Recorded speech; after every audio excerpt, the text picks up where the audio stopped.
আচ্ছা, মন্টু এ হালে বসে গেছে, শুতে গেছে। মন্টু কি মানে কি ঘুমালু না একবারে মৃত্যুবরণ করলো না কি আমি বুঝছি না।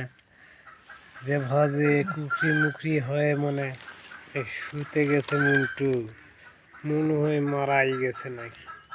এই যে দেখছেন যে গ্যাস লাইটও আছে, এই যে দিয়ে বসে গেছে মানে শুতে ঘুমিয়ে গেছে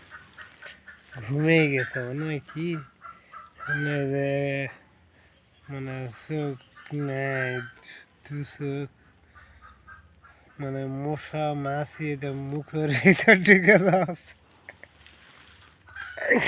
তাও কিন্তু মন্টুর লরণ নাই চরণ নাই। তো মন্টুর কি অবস্থা হয়েছে আল্লাহ জানে। সকাল থেকে কাম করবে আসে, কাম করতে পারতেছে না।